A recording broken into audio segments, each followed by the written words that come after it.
All right, as our attendees are piling in, I just want to say hello, everyone. Welcome. Thank you for undoubtedly getting up early or staying up late, wherever you are. So today we're going to talk about carving your path in medicine and healthcare. So in this particular instance, we're combining our Youth Got Healthcare Conference and our Biochem and BioTech Youth Symposium, partially because of the content of these great projects. It just seemed like they would fit really well together. And also, it's easier to get people together in one place once than it is multiple times. So thank you so much for all of our presenters and all of our audience members. So our schedule today is that we're going to have a keynote speech by the lovely Dr. Sergio Navarro, who will introduce himself shortly. We will hear from Cheng, Erwin Wang, Dora, John Boyle, and Amber Lynn about their incredible projects. And then if you have any questions at the end, you are more than welcome to ask me anything about Lil and how to get involved. So with that, I will pass it on to Dr. Navarro. Thanks, guys. And thank you for that lovely introduction. I'm really happy that you're here with us today. And I just wanted to commend everybody for spending time outside of your normal schedules and joining this symposium. I wanted to talk a little bit today about finding your path in healthcare. And as the introduction, as you said, I'm Sergio, a doctor. And I wanted to talk a little bit about a journey in engineering, finance, and innovation. So I love watching movies. So we're going to start with a couple clips today. And it should... So, why doesn't somebody tell me what they think is going on here? Mr. Tulda, as I mentioned earlier, if you compare the figure at the top of page 13... Jared, it's a little early for all that. Just speak to me in plain English. Okay. In fact, I'd like to speak to the guy who put this together. Mr. Sullivan, is it? Does he speak English? Sir? I'd like to speak with the analyst who seems to have stumbled across this mess. Certainly. That would be Peter Sullivan, right here. Oh, Mr. Sullivan, you're here. Good morning. Maybe you could tell me what you think is going on here. And please, speak as you might to a young child or a golden retriever. It wasn't brains that got me here, I can assure you of that.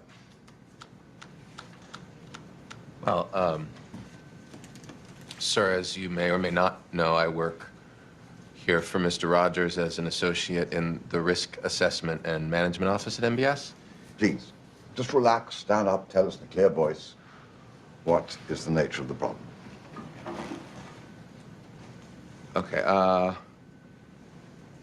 well, as you probably know, over the last 36 to 40 months, the firm has begun packaging new MBS products that combine several different tranches of rating classification in one tradable security. This has been enormously profitable, as I imagine you noticed. I have. Well, the firm is currently doing a considerable amount of this business every day. Now, the problem, which is, I guess, why we are here tonight, is that it takes us, the firm, about a month to layer these products correctly, thereby posing a challenge from a risk management standpoint. And Mr. Sullivan, that challenge is? Well, we have to hold these assets on our books longer than we might ideally like to. Yes. But the key factor here is these are essentially just mortgages, so that has allowed us to push the leverage considerably beyond what you might be willing or allowed to do in any other circumstance, thereby pushing the risk profile without raising any red flags. Now, thank you, Mr. Sullivan. Sit down. Oh, that's another problem. Gene, we have a situation brewing with the carbon dioxide. We had a CO2 filter problem on the lunar module. 5 filters on the limb. Which were meant for 2 guys for a day and a half. So I told the doc... You're already up to 8 on the gauges. Anything over 15 and you get impaired judgment, blackouts, the beginnings of brain asphyxia. What about the scrubbers on the command module? They take square cartridges. The ones on the limb are round. Tell me this isn't a government operation. This just isn't a contingency we've remotely looked at. Those CO2 levels are going to be getting toxic. Well, I suggest you gentlemen invent a way to put a square peg in a round hole. Rapidly. Okay, people, listen up. People upstairs handed us this one, and we gotta come through. We gotta find a way to make this fit into the hole for this, using nothing but that. Where are you? We're having a problem. Fixing it now. Okay, I've got a post-op ortho patient on DVT prophylaxis with a subdural hematoma, Derek. She's got a blown pupil. I'm not going to be there for a while, so you got to take care of yourself. What? Look, you wanted a solo surgery today? Now's your chance. Take point. I need loops and a headlight. Here you go, doctor. Okay, scalpel.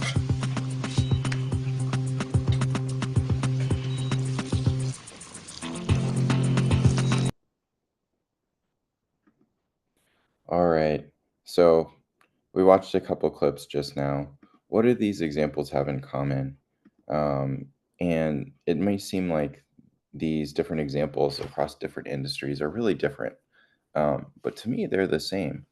They require you to evaluate the problem at hand, to understand what the underlying issues are, and then come up with solutions to them in an innovative way. And so we'll talk about that a little bit more. But my experiences have led me on a journey through business as well as engineering and healthcare. And so I've been able to see firsthand how innovation can apply, and you can use all solutions that you develop in all of these industries in healthcare, for example. We'll talk about that a little bit today. And for me, these examples all have one thing in common, and that's opportunity. Opportunity to innovate, opportunity to design. And I hope to hear from some of you today on what your solutions are in healthcare.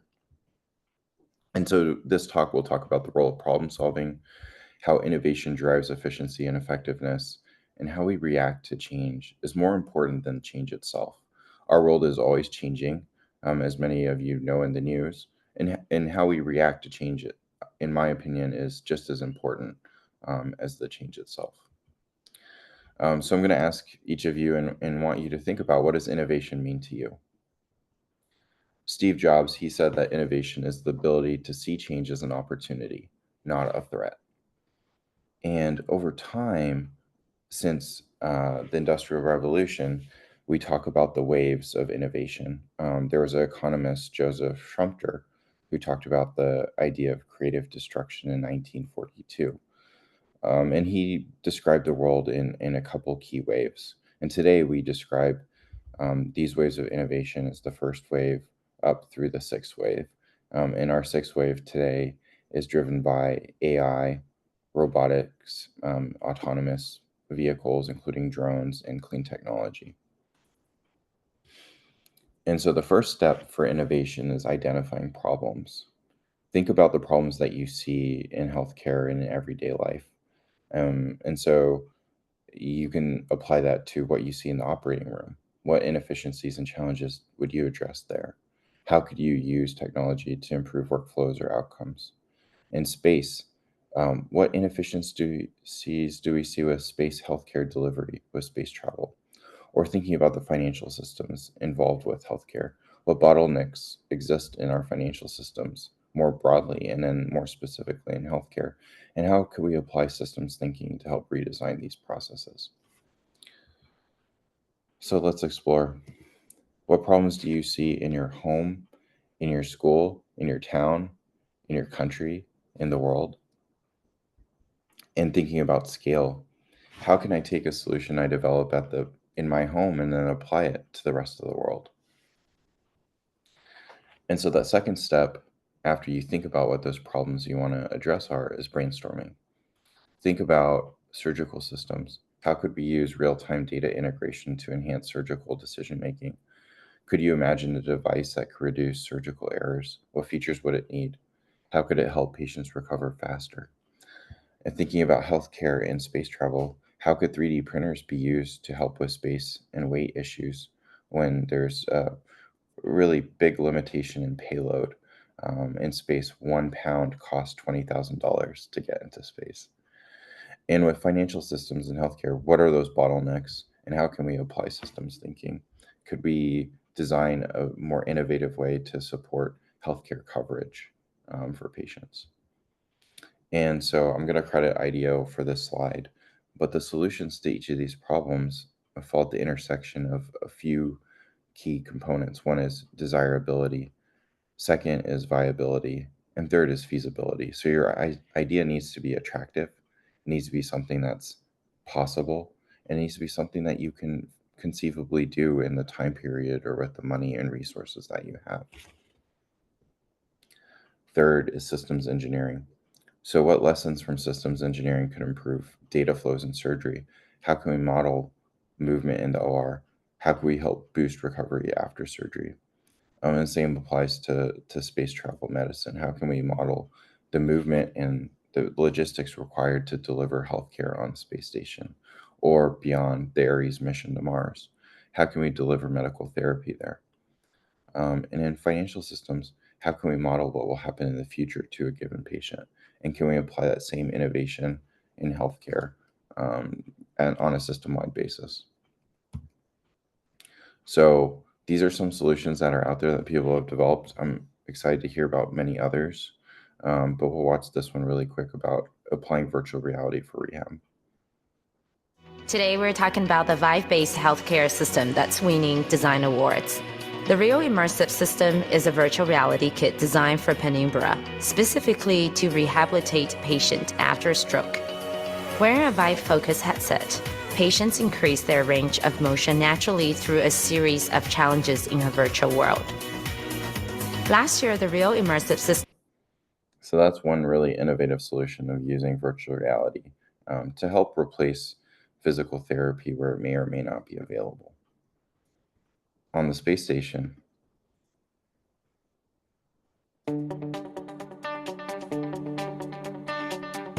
for more than 50 years, scientists and engineers at NASA's Johnson Space Center have pioneered breakthroughs in medicine, computing, thermal materials, and systems engineering. NASA technologies are innovative solutions that solve complex problems. These patented core technologies are available through a license agreement that can enable entrepreneurs to create new products and new market opportunities for business.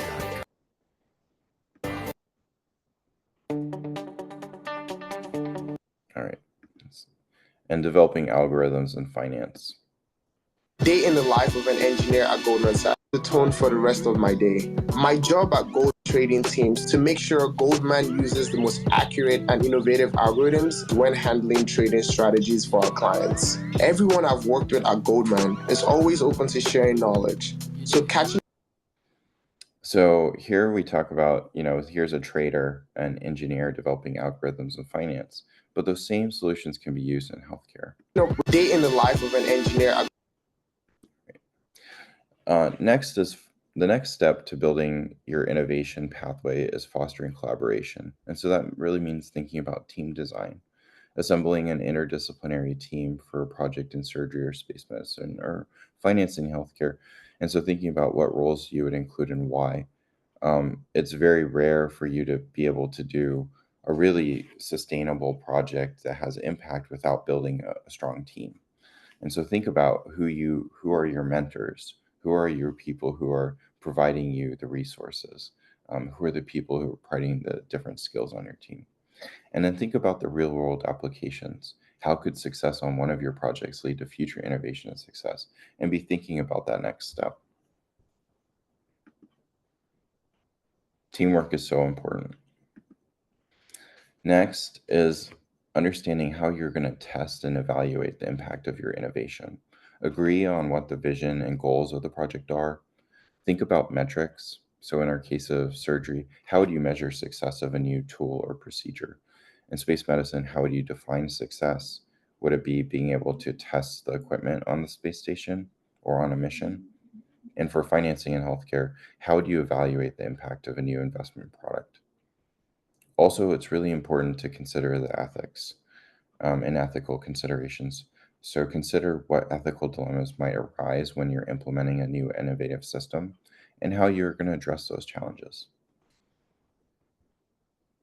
And so back to IDEO, the steps that we do to create our ideation, coming up with ideas, being inspired as you develop them, and then implementing them and repeating that process over and over. And so it usually takes a few iterations of that cycle to really develop your idea and product.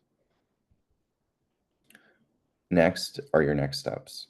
How are you going to make your project a reality? How can you turn it into a business, product, or new area of study? How do you see this project developing over the next 20 years?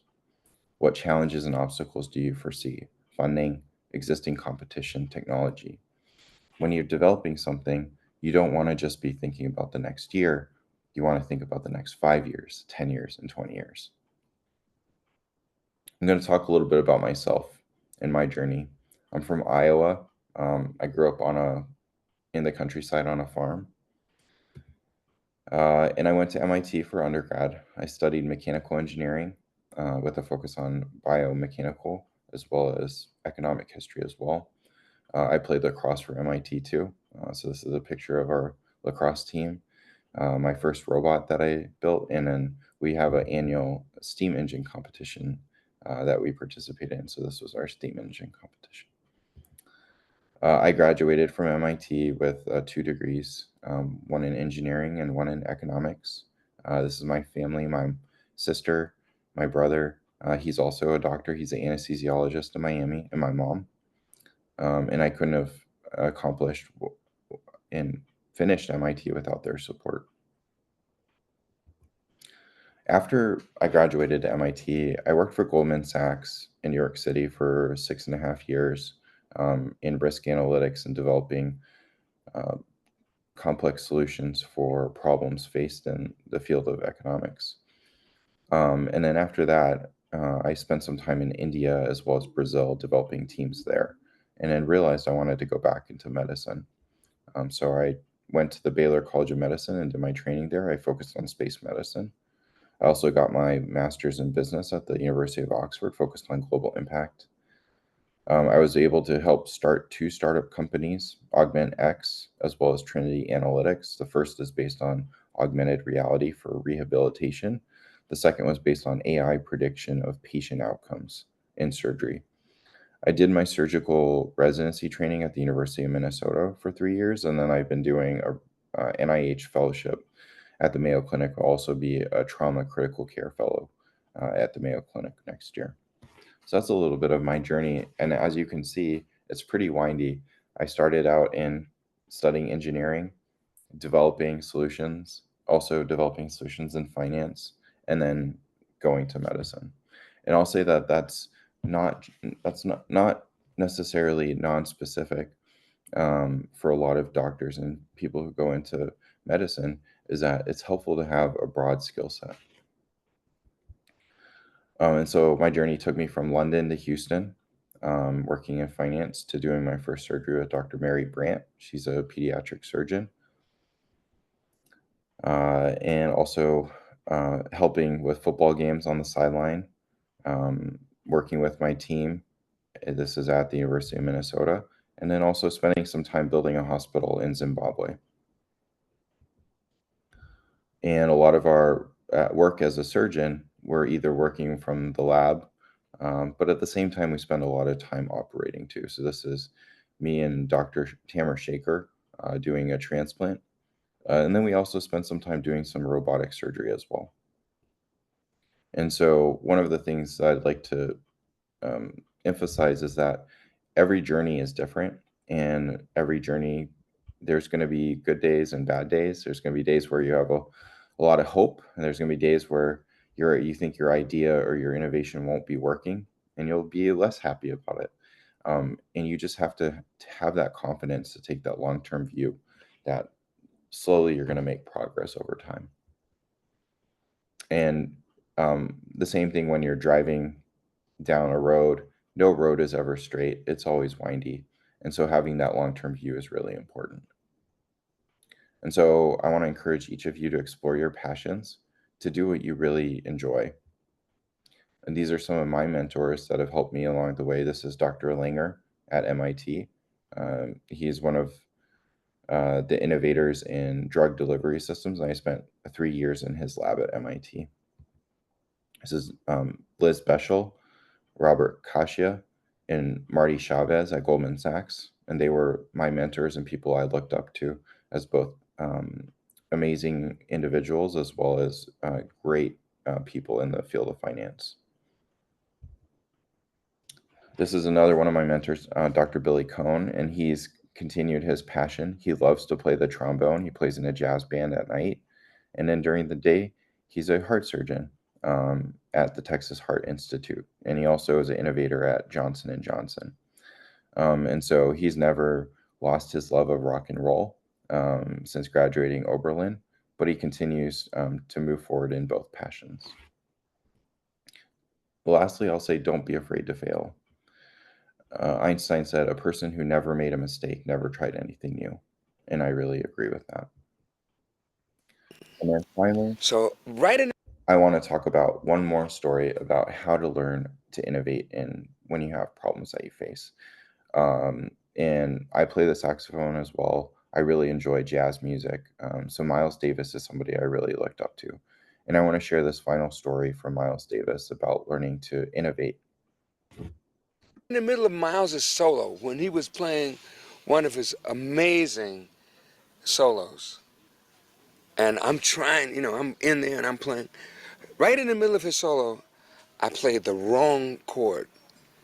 A chord that it just sounded completely wrong. It sounded like a big mistake.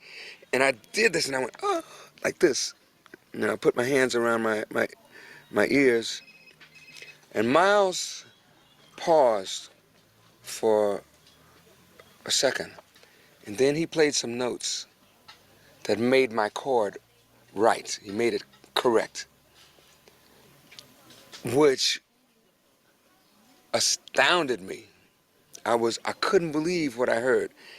Miles was able to make something that was wrong into something that was right. With the power of the choice of notes that he made and the feeling that he had. And so I couldn't play for about a minute. I couldn't even touch the piano. But what I realize now is that Miles didn't hear it as a mistake. He heard it as something that happened, just an event. And so that was part of the reality of what was happening at that moment. And he dealt with it. He found something that, since he didn't hear it as a mistake, he felt it was his responsibility to find something that fit. And he was able to do that. That taught me a very big lesson about not only music, but about life. We can look for the world to be as we would like it to be as individuals, make it easy for me, that idea. We can look for that. But I think the important thing is that we grow. And the only way we can grow is to have a mind that's open enough to be able to accept situations, to be able to experience situations as they are and turn them into medicine, turn poison into medicine. Take whatever situation you have and make something constructive happen with it. That's what I learned from that situation with Miles. All right. I think for me, that was a really important lesson I learned, is that we can make poison into medicine with whatever we do with the ideas that we have. And I'll encourage you to do that with whatever you guys do and find your passion. Thank you so much for letting me give this talk and share some time with you today.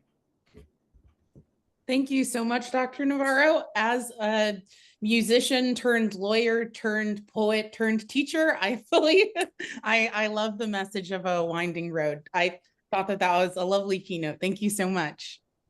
Well, let's keep moving right along. In the spirit of all that eye-opening, mind-bending adventures that we don't see coming, we have Cheng next. I just need to share my screen real quick. Yes, go for it. Take your time. Okay. I can hear you perfect. Okay.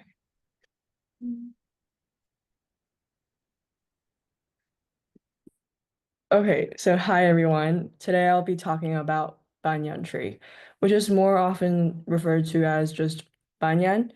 And you might be wondering what exactly is Banyan, and most importantly, how does this relate to medicine or biology at all? Well, Banyan is, simply put shortly, a nonprofit organization, and our current project is to support cancer patients, survivors, their family, and cancer research. Through different projects, we aim to raise awareness, provide financial support, and foster a stronger community for hope and resilience. I believe everyone here has heard about cancer, but let's just break it down simply. Cancer is a disease where abnormal cells grow uncontrollably and spread throughout the body. Unlike normal cells, which follow a natural life cycle, cancer cells ignore signals to stop growing and don't die when they should. Despite being one of the most heavily researched medical fields, cancer remains as one of the most complex areas of research. It affects millions worldwide, and in Malaysia alone, around 50,000 new cancer cases are diagnosed each year. And yet, while treatments exist, many cancers still has no cure. Cancer is not just a disease, it's a life-altering battle, and not only for patients, but also for their families. That's why Banyan exists and this project, to support the affected and to push forward the fight against cancer. When I first started Banyan, my vision was super clear: to create a cancer-focused nonprofit that would support patients and fund research. However, my school had restrictions on the types of causes that I could support. Oh, sorry. Which meant I couldn't directly fund cancer organizations at the start. At first, I felt really lost, like my purpose had been taken away, but this challenge also broadened my horizons. Since I've already gotten a sponsorship from a jewelry company, to continue making impact, I started selling the jewelry, organizing events, and supporting various NGOs that my school allowed me to work with. And then one day, as I was going through another jewelry sale, it suddenly clicked. I realized that people often assume that beautiful things like jewelry exists only for their appearance, but I wanted to let people know that beauty can be so much more. I wanted to let people know that beauty can bring change. And that became the core mission of Banyan. I wanted to challenge the idea that jewelry is just for decoration. I wanted to let people know that beauty have a purpose. Through every piece of jewelry that we sell, we're not only creating something pretty, we're selling a story, we're telling a story, supporting a cause, and funding a real change in the world. And here are some of the NGOs that we have supported. Since Banyan started, we have supported multiple NGOs and nonprofits through our jewelry sales, like Make-A-Wish, Free Tree Society, and TIMO.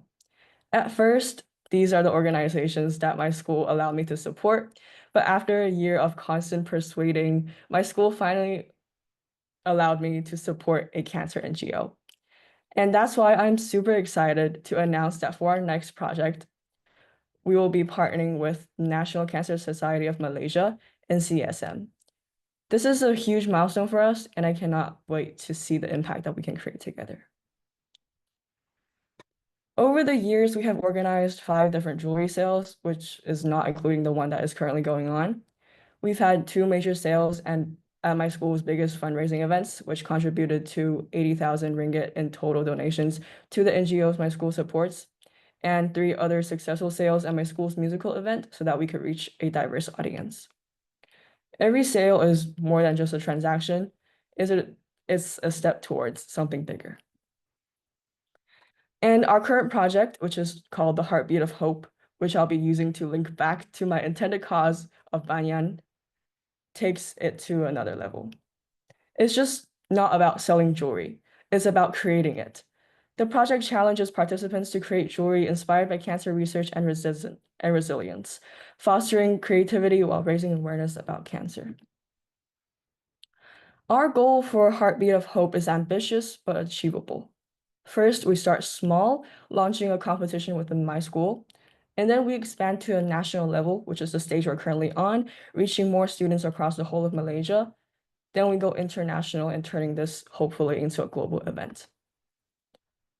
In the first phase of our project, our school level competition, things went incredibly well. We saw a huge number of creative and meaningful submissions. People were engaged, and the designs truly reflected the spirit of cancer resilience and awareness. And this gave me so much more confidence and to the next stage and phase of our plan.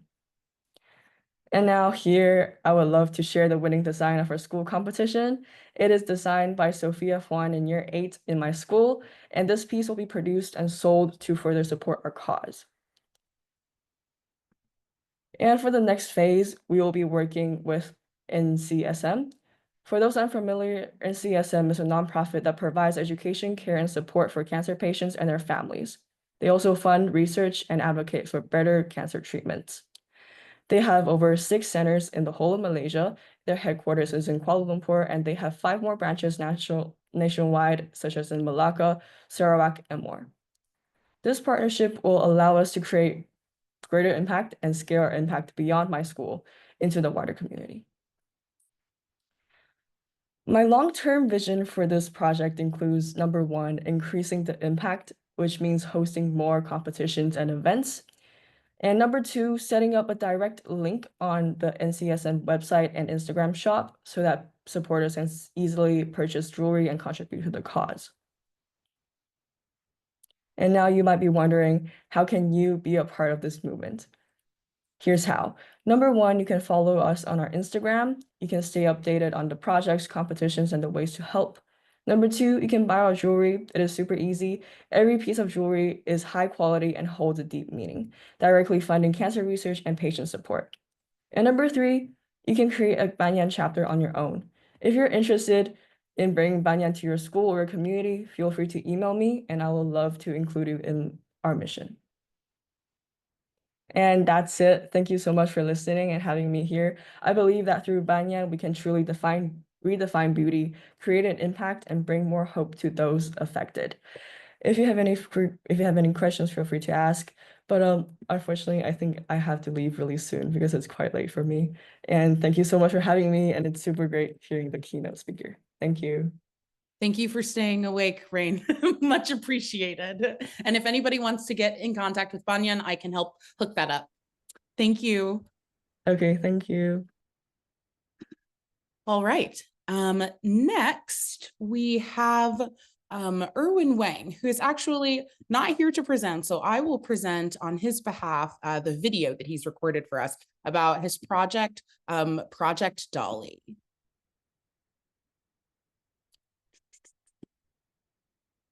I cannot.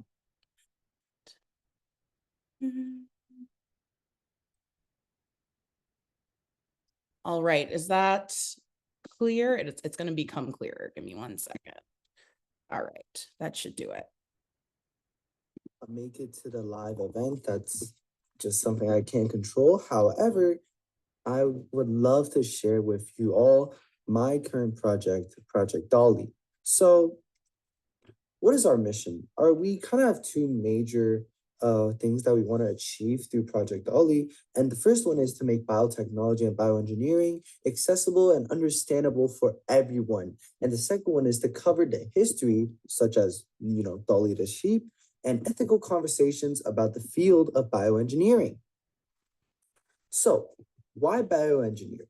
Well, Project Dolly is inspired by, the miracles that bioengineering has brought to us. Most famously, like I said, Dolly the sheep. Our mission is really simple, which is just to show to everyone that bioengineering isn't some abstract field only for people with PhDs and medical degrees.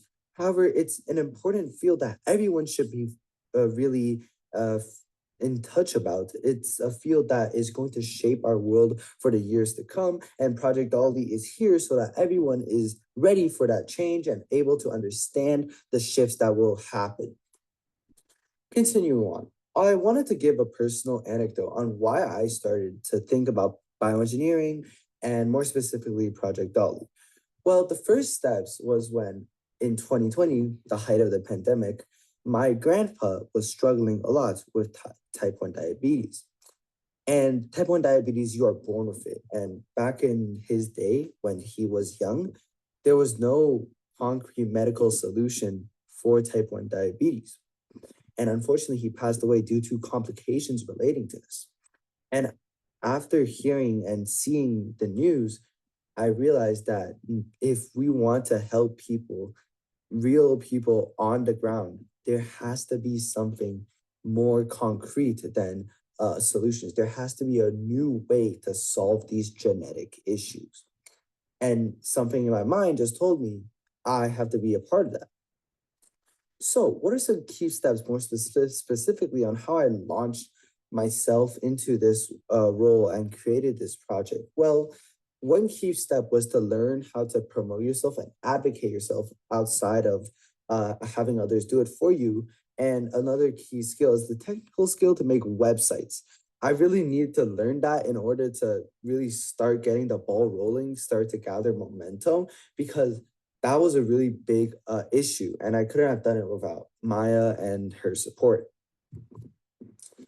So how is it going right now? Well, we've officially launched a website, and we have a wide variety of stuff we're reporting on, and we're currently updating the content to have, you know, an even larger breadth of these reports and to have even more perspectives on this field. And some ongoing work on what I'm currently trying to do and what I hope that this seminar could help us achieve is to recruit people, especially artists and creative and creators who are similarly interested in this field. And I'll go on about how you can join us in a later part of this presentation. Some key takeaways on what I learned so far in my journey on making Project Dolly and on making all of these reports and social media websites is to ask for help from more experienced people. Like Maya has taught me a lot about not just making websites, but about promoting your social media and getting your page seen. All of that I could not have done without her, and I am extremely grateful for what she has done for me and how much she's benefited this project. Another example is utilize past successes. I've looked at the Leadership and Innovation Lab website. I've looked at certain websites from people who are partnered with this, and I took some facets of how they did it and applied that to my own specific project. And I think this is a great way to learn how to make great stuff is by looking at people in the past who've done great stuff. And lastly, the most important one is kind of a mentality shift. Instead of keep looking back on what other people have done in the past and thinking, wow, how were they able to do this? They must be so talented. Think about what you are able to do instead. For example, I'm not the greatest artist. I can't draw like, you know, maybe my sister who's in art school. However, I can write and I can research. So I focus more on writing reports instead of drawing paints or having creative pieces made by me.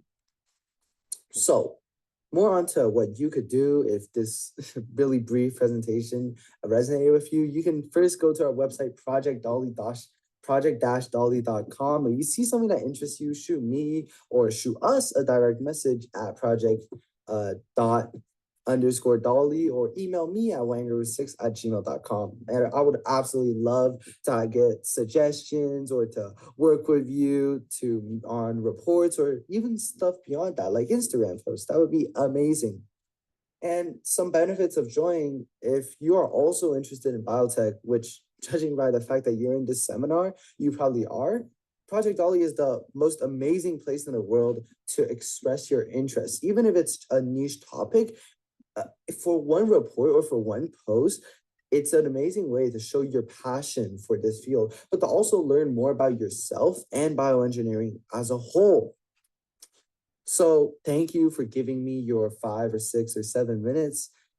Best of luck to everyone in this seminar, in this webinar. I think all of your projects are amazing and we all share a similar interest in ultimately trying to make the world better. So good luck to all. And if you are interested in anything, just send me a DM or just email me.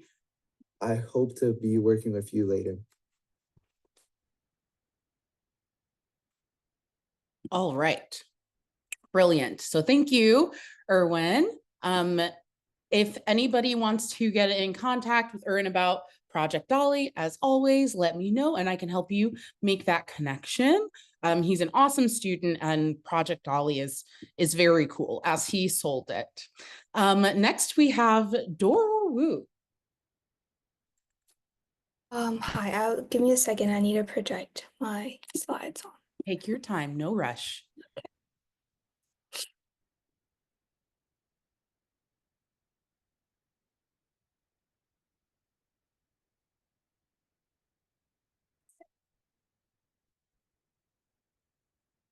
Let me see my screen.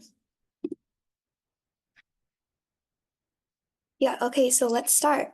I'm thrilled to present my Project Often, where I give it a Chinese name called Wu Fang, and this is based in Hong Kong and Ghana. So let's go. A simple introduction to this project. Project Often is aimed to empower women in Ghana by providing access to menstrual cups, which is something that was non-existent in Ghana before this project has existed. And also focusing on local education on feminine hygiene, while also supplying sanitary products and educating students in rural China, which is the community that I'm in, to enhance their understanding of menstruation. So some focuses of this project often focuses on healthcare, especially as I mentioned before, on feminine hygiene and especially towards female health. We discuss feminine hygiene in a very biological lens because I believe that education changes their opinion instead of tackling on cultural taboos, as we know that we all grew from different cultures and we look at things in a very different perspectives. So I avoid tackling on taboos or culture, but instead I want to use more scientific ways to educate the locals. The inspiration of this project is from my visit to Ghana last summer.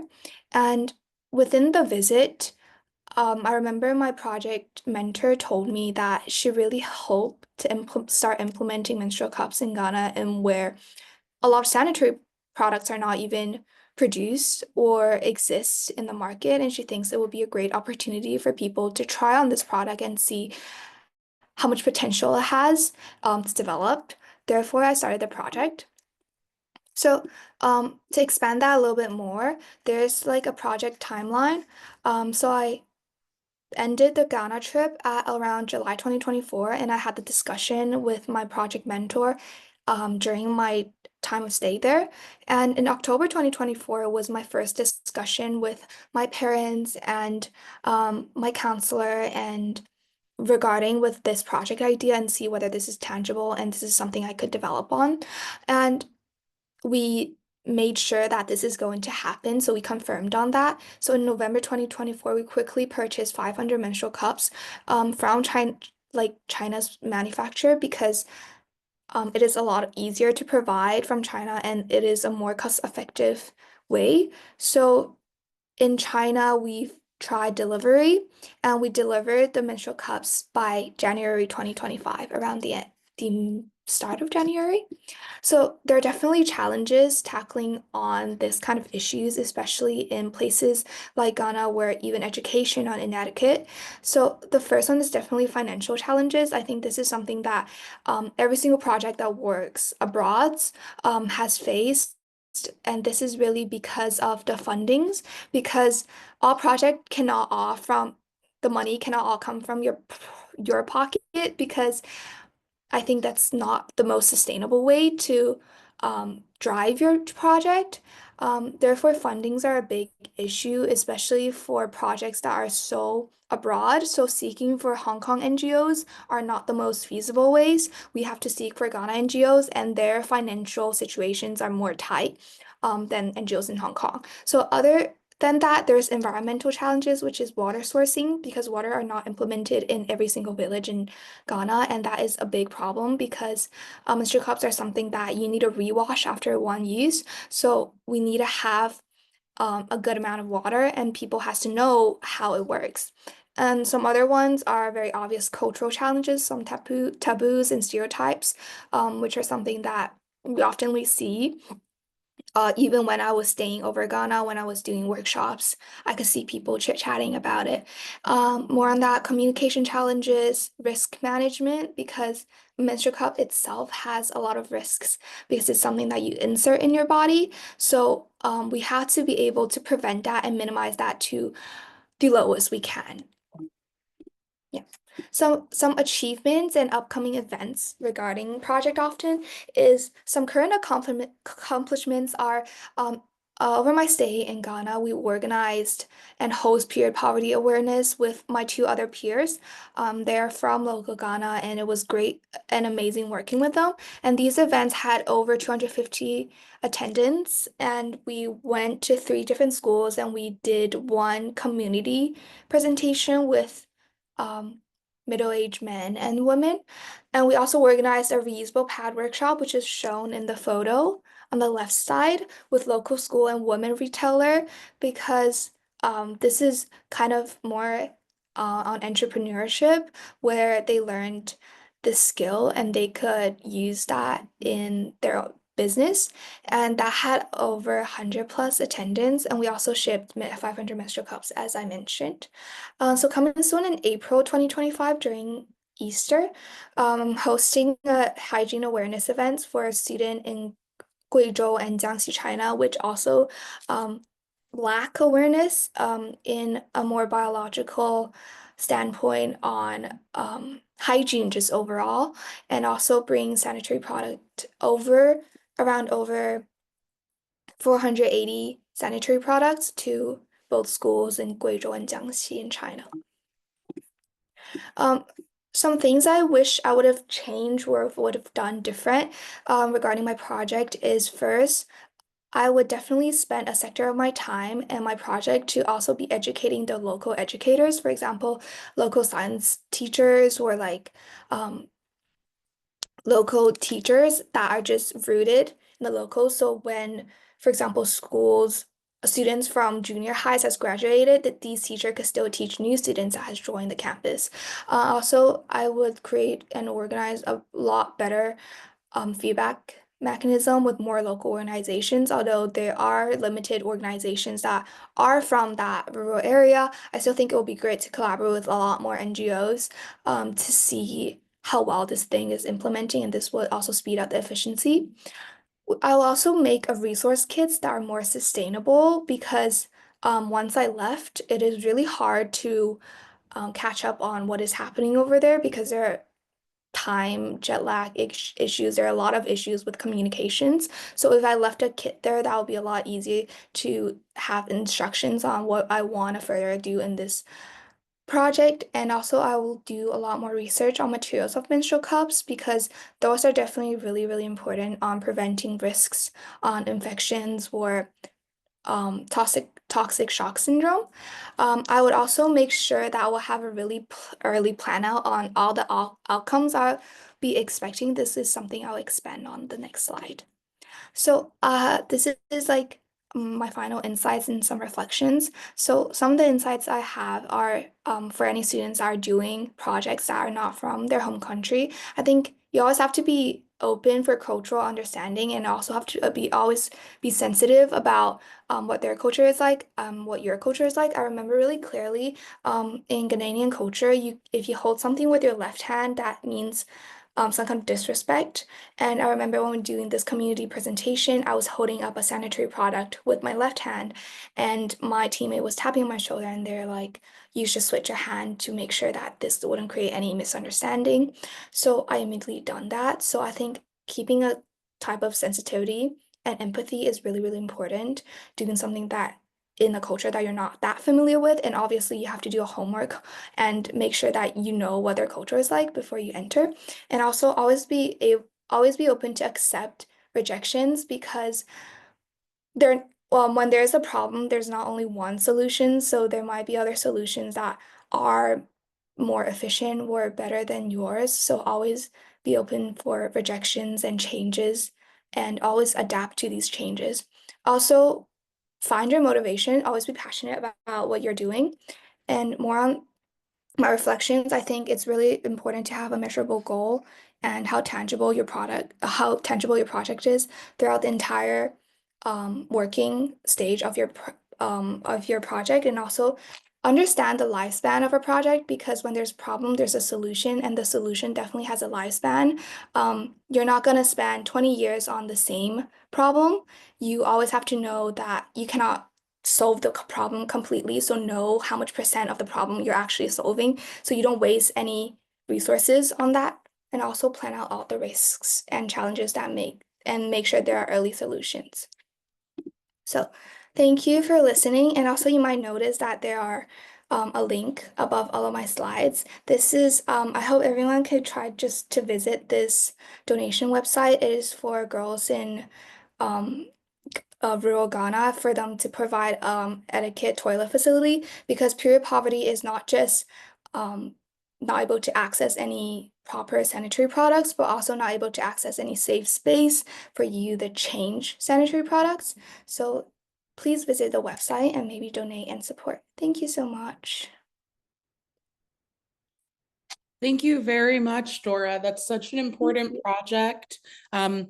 We have to look out for our own health when our systems don't. So thank you so much for helping those women. And I will definitely be going to your website to learn more. Great presentation. All right. Hi, John.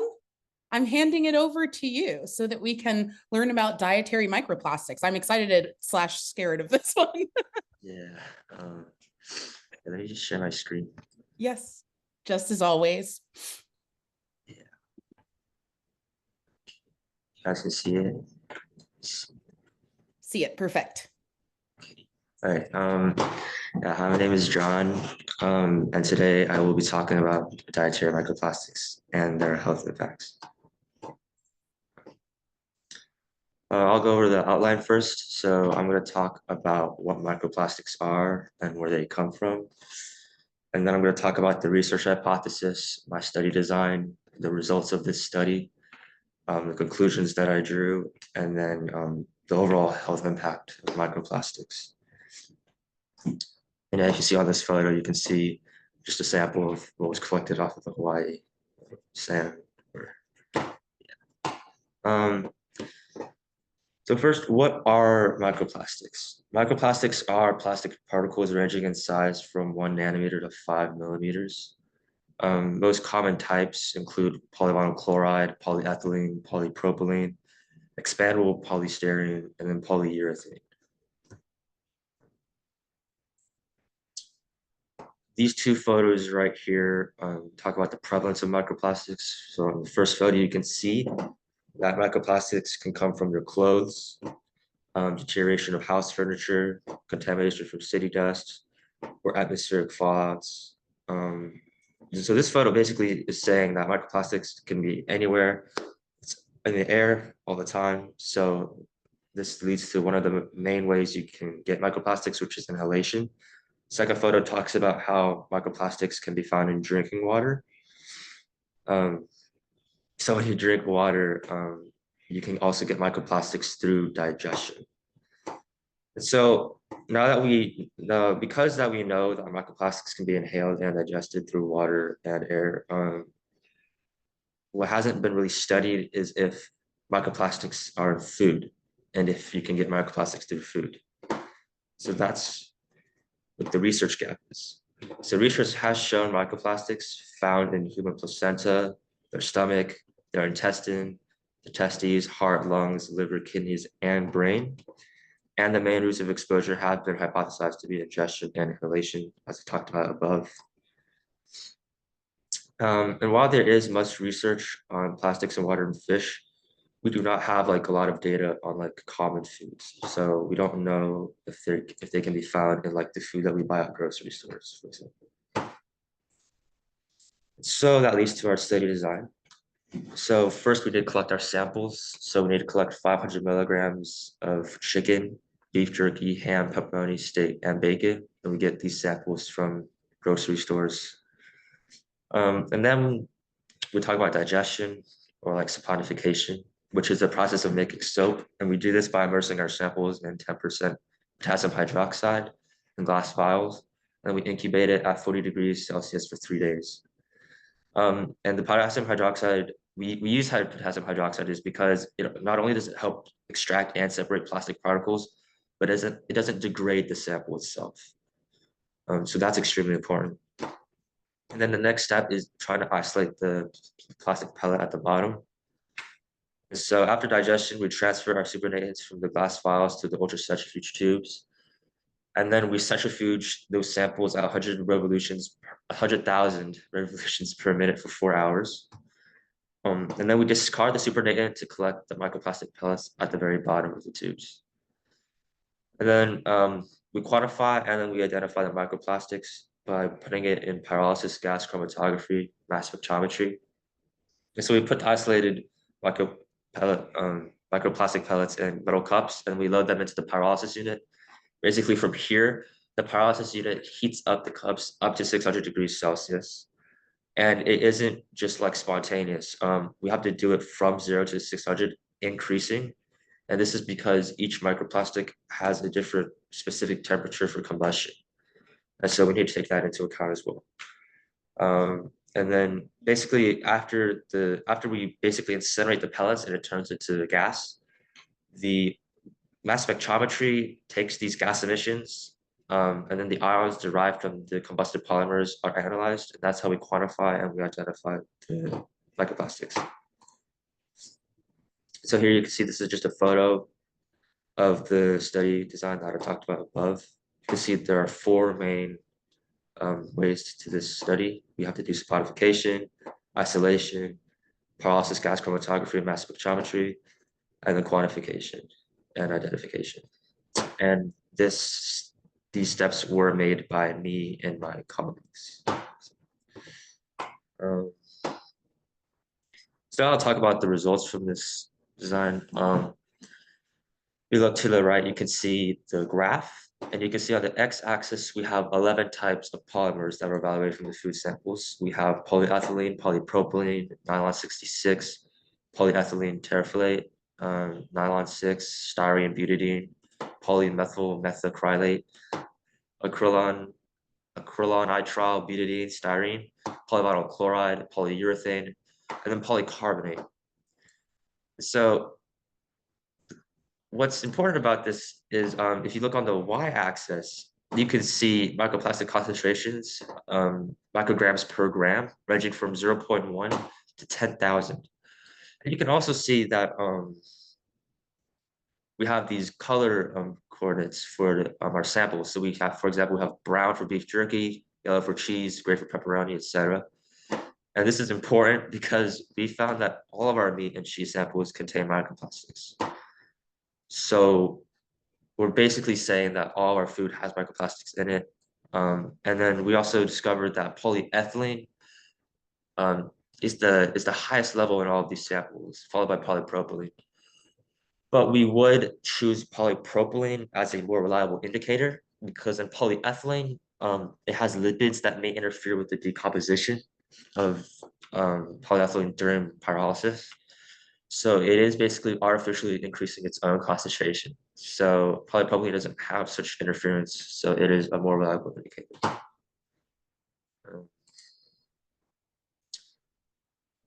Basically, to conclude, we have the microplastics are readily found in all meat and cheese samples tested. The levels of microplastic polymers are higher than what has been reported in human tissues. So higher fat meats generally contain more plastics. And the significance of this is the fact that microplastics have been found in human tissues, but there is limited information about microplastics in common food. And so with this, yeah, so basically our project made this gap very clear that microplastics can be found in food. And another thing to note is that everything in excess can be toxic. The health impact of microplastics has expanded significantly in recent years. Most efforts have been spent on identification of microplastics rather than like seeing what it can actually do. Identification includes identification in human tissues, organs, water, and marine animals. Some labs have started to investigate the health impact. For example, Dr. Kim at Stanford University has shown that microplastics can enter human blood vessel cells and alter gene expression, which can contribute to vascular diseases. We also have researchers at UC San Francisco review numerous reports and studies that suggested a link of microplastics to colon and lung cancer. I also like to special thanks to Dr. Matthew Campen. He was the person who basically ran this lab. He's the one that took me in, let me stay over. So really thank you to him. Thank you to Dr. Smarcus Garcia, because he's the one that really helped me and my colleagues stay on the right track. Without him, the process would have been extremely difficult. And then thank you to Giselle Sanchez and Samuel Campen, because those were the two people that I worked with, and they helped me with my study a lot. So yeah. Thank you so much, John. That was interesting and terrifying, as I predicted. But yeah, really, really cool. If anybody has more questions for John, I will pass those on. But we've managed to stay freakishly on time, so let's keep it up. I pass it on to Amber. Thank you. Let me share my slides. All right. Hi, fellow presenters and audience. My name is Amber Lin, and my project is the Anti-Aging Research Group. Before I start, I wanted to thank my fellow presenters for sharing their leadership journeys, as well as Dr. Navarro on sharing his journey in the medical field. So first, let me introduce myself. My name is Amber, and I'm currently a junior in high school. My hobbies are playing piano, especially Maurice Ravel and his Impressionist works. I also like to read and write poetry. In fact, I went to the Iowa Young Writers Studio, the summer program that every young writer wants to get into, last summer, and I had a great experience. But most of all, I love doing science research on finding better therapeutics for age-related diseases. And that is me in the photo doing a cell assay. So again, or not again, but I'm posing the question, why would a 16-year-old care about aging and death at all? Well, at the start of high school, I had the opportunity to visit Nepal with Taiwanese physicians to provide free healthcare to rural patients. I provided English translations for the patients and gave the prescribed medication to them as well. I also taught Nepali school children how to prevent endemic dengue fever. In my experience, I realized that most of the patients were the elderly, a population most at risk for health problems. They were limited in mobility, which decreased their access to healthcare.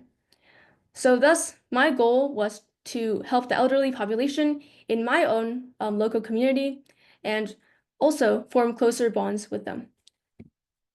So I founded the Anti-Aging Research Group. Our mission is to teach people of all ages how to live a healthy lifestyle. Our actions include first, publishing an ebook on Amazon. It's on the latest scientific research on age-related diseases and how to prevent them. The book is priced at 99 cents to increase access. Second, visiting local senior centers. We have presented our book and gave tips on eating healthy, such as the Mediterranean diet, to the senior residents. Third, interacting with seniors. We have done so through bingo games in our presentation and talking to seniors about their health-related worries, such as getting Alzheimer's. Lastly, we also guide AARG members on conducting their own science research projects. So there were a few challenges that I had to face and then overcome. The first challenge was finding organizations to work with, as some of them didn't think we were professional at first. So the solution to this was to contact not just multiple senior centers, but also organizations helping underprivileged populations. In addition, we scheduled in-person visits and explained our goal to the organization to increase our credibility.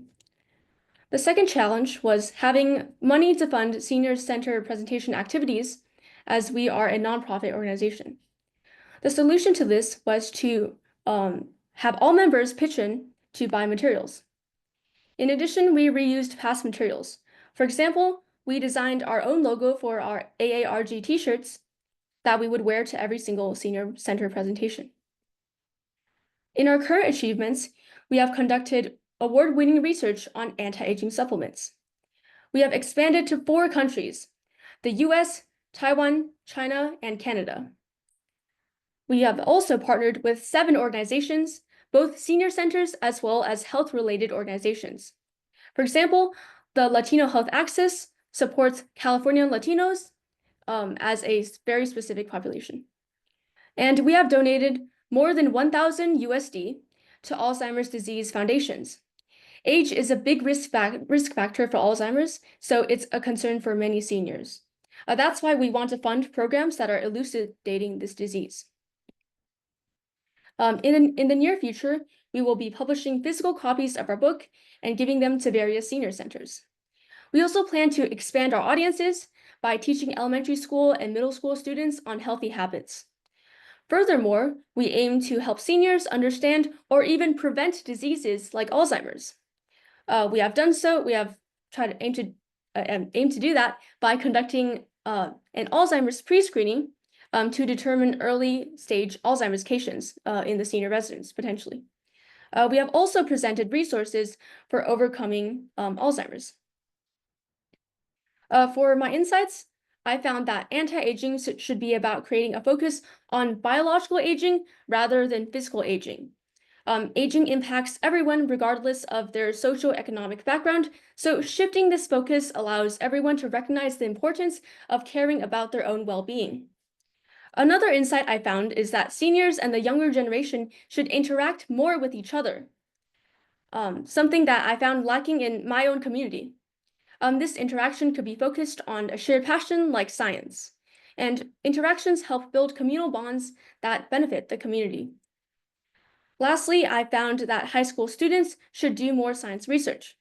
This will help them in their future STEM pathway. Now, I have some tips for future leaders. So first, you should focus on something you are passionate about. For example, what are problems you see in your local community? How do you think that you, as a unique individual with a unique background, could solve them? Second, creating an action plan.